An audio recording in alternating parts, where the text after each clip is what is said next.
In this episode, we're going to unpack how a Shark Tank shark built not only a media profile, but also a billion-dollar real estate empire. Welcome to Sales Process Made Simple, the show helping 7 to 8 figure industry, construction and trade, sales and business leaders finally end the stress of inconsistent sales by simplifying your sales systems so your team can close more deals and grow faster. I'm your host, Ben Wright, a leader who has been building businesses and sales teams just like you for the last 20 years. In this episode, we're going to profile a lady named Barbara Corcoran, who, for those listening in the Southern Hemisphere, you may not be as aware of as those in the Northern Hemisphere, particularly those in the USA. But Barbara's a lady that I don't know personally, but certainly have admired one or two things that she's done across her career to build some success in what she does. But Barbara Corcoran actually built a billion-dollar real estate empire. I don't care what industry you're in, to build a billion-dollar empire, you have been seriously successfully from a revenue generation point of view. But she's also built a profile from a media point of view as being an investor on Shark Tank. Right? Great program. Some really great stories have come out of that. But for me, one of the reasons I wanted to talk about Barbara today is that she is someone who has really shown the importance around resilience, authenticity, and even your own personal brand to be able to close deals. And look, it's always hard to validate this type of information, but my understanding is that Barbara is someone who started with not a lot of money.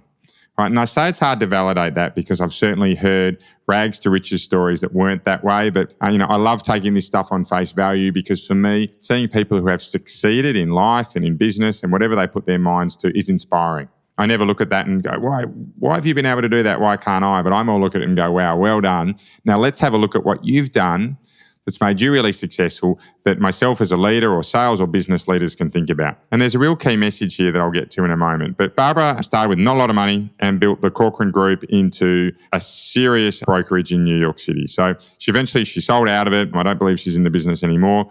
But one of the things that stood out for me is her ability to build that around a personal brand, but also having the resilience to stand out in what is a super competitive industry.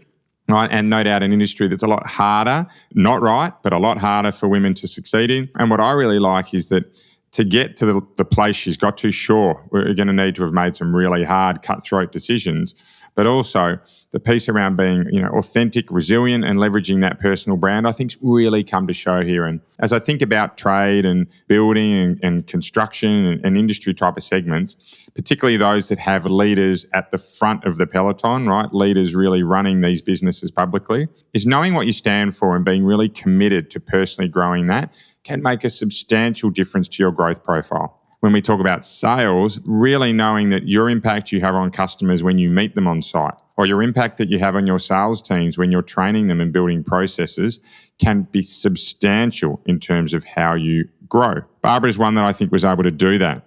She was really resilient, authentic in leveraging herself and her personal brand to be able to close those really high-value deals. Right?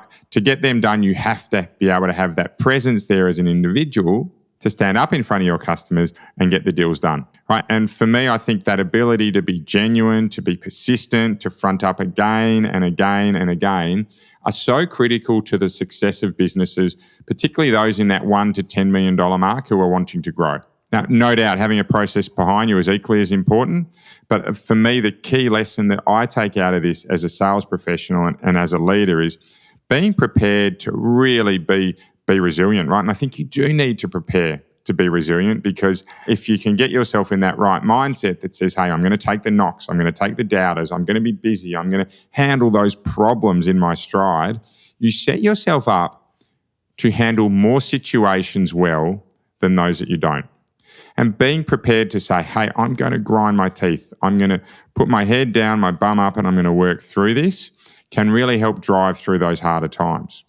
But when you can combine that with being authentic and having your own personal brand, you're not only showing your team and your customers and those around you that you're prepared to work through hard times, but having your own personal brand there is much more effective at building trust, particularly when customers don't know you.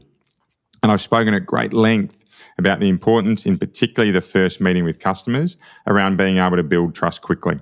So my encouragement, from the Barbara Corcoran playbook, dare I say it, is all about making sure that we know that we are going to be in for hard times and we're resilient enough to fight through them.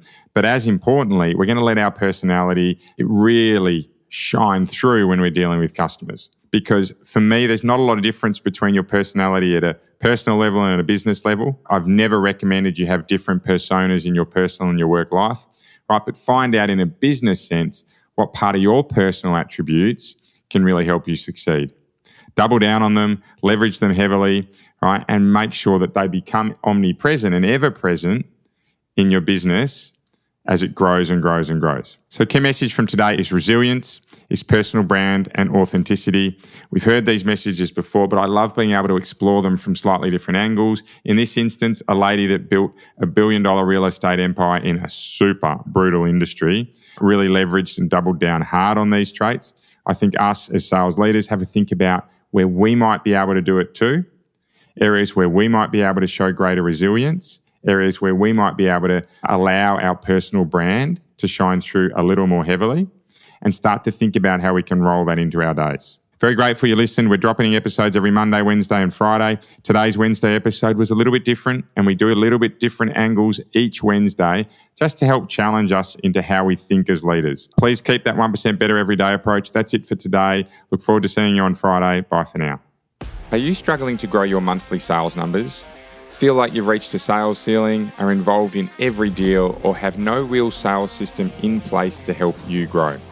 And is that causing a level of worry or stress about how you can get more sales in the future? If that's you, that's exactly why we created the Sold Out Sales Teams program, to help you get month-on-month sales growth with less stress. In just the first week, we will lock down your quoting process to grow sales by 25 to 30%. And that's just week one. And for the first 3 podcast listeners that we speak to this week, we'll offer you a bonus one-on-one strategy session with me to make sure you can pay off your investment even faster, which, by the way, for most businesses is only 1 or 2 extra sales. To book in, click the link in our show notes. It's a direct calendar link so you can instantly confirm your meeting time.